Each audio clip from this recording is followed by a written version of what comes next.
ఇన్ఎస్కేప్లస్ సమర్పణ special story. Proddatur corporation అయితే పంచాయతీల విలీనంపై భిన్న వాదనలు. ప్రొద్దుటూరులోని పంచాయతీలన్నింటినీ కలిపి కార్పొరేషన్గా తీర్చిదిద్దే ప్రయత్నంలో ఆంధ్రప్రదేశ్ ప్రభుత్వం అడుగులు వేస్తోంది.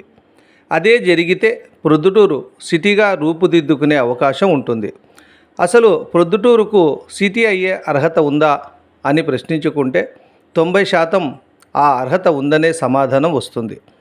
ప్రస్తుత ఎమ్మెల్యే వరదరాజులరెడ్డి చొరవ తీసుకోవడం వల్లే ఈ ప్రయత్నం మొదలైందని చెప్పుకుంటున్నప్పటికీ దీనిని రాష్ట్ర ప్రభుత్వ నిర్ణయంగా కూడా చూడాల్సి ఉంటుంది. ఇందుకు అనేక కారణాలున్నాయి. వాటిలో ప్రధానమైనది కడప జిల్లాలోని జమ్లమడుగు వద్ద స్టీల్ ప్లాంట్ నిర్మాణ పనులు ప్రారంభం కావడం. ప్రొద్దుటూరు సిటీగా మారడంతో పాటు కడప ప్రొద్దుటూరు కలిసి భవిష్యత్తులో ట్విన్ సిటీస్గా అభివృద్ధి చెందాలన్నది స్టీల్ ప్లాంట్ సాధనా సమితి వ్యవస్థాపకుడు ఉద్యమకారుడైన ఉక్కు ప్రవీణ్, మాజీ టీడీపీ ఇన్ఛార్జ్ ఆశయం కూడా అదేగా కనిపిస్తోంది. అందువల్లే పంచాయతీలన్నింటినీ ప్రొద్దుటూరులో విలీనం చేయాలన్న ప్రతిపాదనను ఆయన స్వాగతించినట్లే కనిపిస్తోంది. ఇక ప్రతిపక్ష నేత మాజీ ఎమ్మెల్యే రాచమల్లు ప్రసాద్ రెడ్డి విషయానికి వస్తే ఆయన కూడా ఈ ప్రతిపాదనను ఏమాత్రం వ్యతిరేకించకపోవడాన్ని గమనించవచ్చు. దీనిని బట్టి ప్రొద్దుటూరు కార్పొరేషన్గా మారితేనే మంచిదనే ఆలోచన ఆయనలోనూ ఉన్నట్లు భావించవచ్చు. వీరందరి ఆలోచనలన్నీ ఒక పెద్ద వ్యవస్థ నిర్మాణంపై ఉండడానికి మరో కారణం కూడా ఉంది. వీరిలో ఎవరు పాలకులుగా ఉన్నా తమ హయాంలో ప్రొద్దుటూరు కార్పొరేషన్గా మారిందని చెప్పుకునే అవకాశం ఉంటుంది. ప్రస్తుత ఎమ్మెల్యే వరదరాజురెడ్డికి తన హయాంలోనే ప్రొద్దుటూరు కార్పొరేషన్గా మారిందని చెప్పుకునే అవకాశం ఉంది. అలాగే ప్రవీణ్ కుమార్ రెడ్డికి తాను ఎప్పటి నుంచో కోరుకున్న సంకల్పం సాకారమైందని చెప్పుకునే అవకాశం ఉంటుంది. ఇక ప్రతిపక్ష నేత రాచమల్లు ప్రసాద్ రెడ్డికి తాను ఒక దశలో దీనిపై వ్యతిరేకంగా మాట్లాడినా చివరికి ఈ నిర్ణయం సఫలమైందని చెప్పుకునే రాజకీయ అవకాశం ఉంది. అంటే ఎవరి రాజకీయ కోణంలో చూసినా ప్రొద్దుటూరును ఒక పెద్ద వ్యవస్థగా తీర్చిదిద్దాలన్న ఆలోచనే కనిపిస్తోంది. అయితే చిన్న చిన్న సంస్థానాధికారులుగా, సామంతరాజులుగా గతంలో చలామణి అయిన నాయకుల పరిస్థితి మాత్రం మరోలా కనిపిస్తోంది. తమ చేతుల్లో ఉన్న స్థానిక రాజకీయ అధికారం పోతే ఇక తాము మరింత చిన్న నాయకులుగా మాత్రమే మనుగడ సాగించాల్సి వస్తుందనే ఆందోళన వారిలో ఉన్నట్లు కనిపిస్తోంది. కొత్తపల్లి గ్రామ పంచాయతీ మాజీ సర్పంచ్ శివచంద్రారెడ్డి ఇందుకు ఏమాత్రం అంగీకరించడం లేదు. అదేవిధంగా గతంలో కొత్తపల్లి గ్రామ పంచాయతీపై రాజకీయంగా ప్రభావం చూపిన డాక్టర్ ఎంవీఆర్ కుటుంబం, ఆ కుటుంబానికి చెందిన ప్రస్తుత రాజకీయాల్లో చురుగ్గా ఉన్న రాము, మల్లెల ఝాన్సీ తదితరులు కూడా పంచాయతీల విలీనానికి అనుకూలంగా లేరని వారి మాటలు బట్టి అర్థమవుతోంది. వీరి వాదనలో ప్రధాన అంశం ఒక్కటే, గ్రామ స్వరాజ్యం గ్రామ పంచాయతీల ద్వారానే సాధ్యమని, గ్రామ పంచాయతీలు అలాగే కొనసాగాలని. దీనిని బట్టి వీరు తమ రాజకీయ ప్రయోజనాల కోసం మాత్రమే ఈ వాదన చేస్తున్నారని కొందరు విమర్శలు చేయవచ్చు. కానీ అందులో ఎంతవరకు వాస్తవం ఉందన్నది వేరే విషయం. గ్రామ పంచాయతీలుగానే కొనసాగాలన్నది వారి స్పష్టమైన వాదన.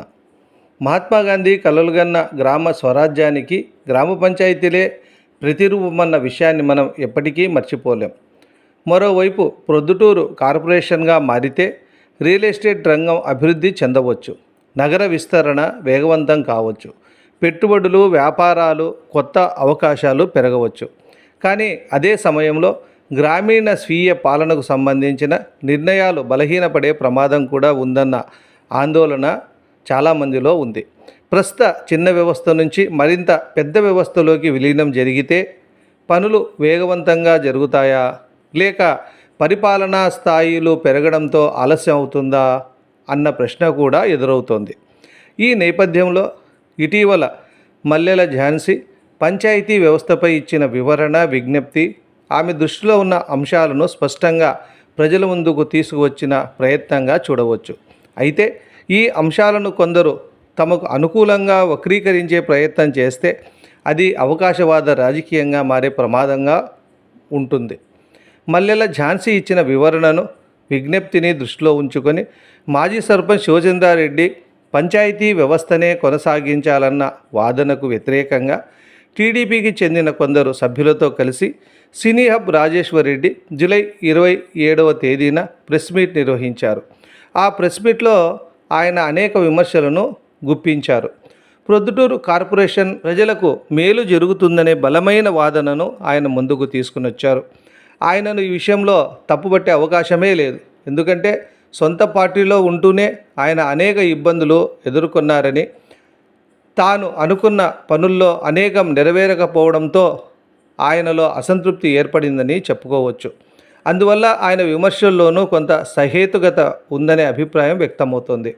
అందుకే ఆయన కార్పొరేషన్ వాదనను బలంగా ముందుకు తీసుకొస్తున్నారు. ఇక్కడ కూడా ఎవరినీ పూర్తిగా తప్పుపట్టాల్సిన అవసరం లేదు. ఎందుకంటే ఒకవైపు గ్రామ పంచాయతీల పరిరక్షణ, మరోవైపు అభివృద్ధి కోసం కార్పొరేషన్ ఏర్పాటు. రెండు వాదనల వెనక వారి వారి కారణాలైతే ఉన్నాయి. అయితే ప్రొద్దుటూరు సిటీ కావాలనే ఆలోచన మాత్రం చాలామంది సామాన్య ప్రజల్లో కూడా ఎప్పటి నుంచో ఉంది. గత 20-25 సంవత్సరాలుగా ప్రొద్దుటూరు సిటీగా మారితే బాగుంటుందనే అభిప్రాయం ప్రజల్లో బలంగానే వినిపిస్తోంది. ఇప్పుడు ప్రజల ఆలోచన విధానం, ప్రభుత్వ సంకల్పం, అధికార పార్టీ మద్దతు, ప్రస్తుత ఎమ్మెల్యే చొరవ ఇవన్నీ ఒకే దిశగా కలుస్తున్నాయి. అందుకే ప్రొద్దుటూరు సిటీగా మారడానికి ఇదొక ముఖ్యమైన అవకాశంగా కనిపిస్తోంది. ప్రొద్దుటూరు కార్పొరేషన్గా మారితే భవిష్యత్తులో కడప, ప్రొద్దుటూరు కలిసి ట్విన్ సిటీస్గా అభివృద్ధి చెందే అవకాశాలు కూడా ఉండవచ్చు. అనుకున్నట్లుగా ఇక్కడ పరిశ్రమలు ఏర్పడి కొత్త పరిశ్రమలు వచ్చి జమ్మలమడుగు స్టీల్ ప్లాంట్ కార్యకలాపాలు ప్రారంభమై ఉద్యోగ అవకాశాలు పెరిగినట్లయితే ప్రొద్దుటూరు, కడప ప్రాంతం ఆంధ్రప్రదేశ్లోనే ఒక ముఖ్యమైన అభివృద్ధి కేంద్రంగా ఎదిగే అవకాశం అయితే ఉంది. అయితే అభివృద్ధి అంటే కేవలం నగర విస్తరణ మాత్రమే కాదు. ప్రజలకు మెరుగైన పాలన, వేగవంతమైన సేవలు, గ్రామీణ ప్రాంతాల సమస్యలకు పరిష్కారం, మౌలిక వసతులు, ఉపాధి అవకాశాలు ఇవన్నీ సమానంగా అందినప్పుడే అది నిజమైన అభివృద్ధి అవుతుంది. అందుకే అసలు ప్రశ్న ప్రొద్దుటూరు కార్పొరేషన్ అవుతుందా అనేది మాత్రమే కాదు, కార్పొరేషన్ అయితే ప్రజలకు నిజంగా ఏం లాభం, పంచాయతీలు కొనసాగితే ప్రజలకు ఏం మేలు, రెండు వ్యవస్థలో ఏది ప్రొద్దుటూరు భవిష్యత్తుకు మంచిది, ఇదే ఇప్పుడు చర్చించాల్సిన అసలు విషయం. ఒకవైపు ప్రొద్దుటూరును పెద్ద నగరంగా తీర్చిదిద్దాలన్న ఆకాంక్ష, మరోవైపు గ్రామ స్వరాజ్యాన్ని, స్థానిక ప్రజల నిర్ణయాధికారాన్ని కాపాడాలన్న వాదన. ఈ రెండు ఆలోచనల మధ్య ప్రొద్దుటూరు భవిష్యత్తు నిలిచి ఉంది. ప్రొద్దుటూరు కార్పొరేషన్ అయితే నిజంగా అభివృద్ధి పరుగులు పెడుతుందా, లేక పంచాయతీల రూపంలో ఉన్న స్థానిక స్వీయ పాలనే ప్రజలకు మరింత మేలు చేస్తుందా? ఈ ప్రశ్నలకు సమాధానం కాలమే చెప్పాలి.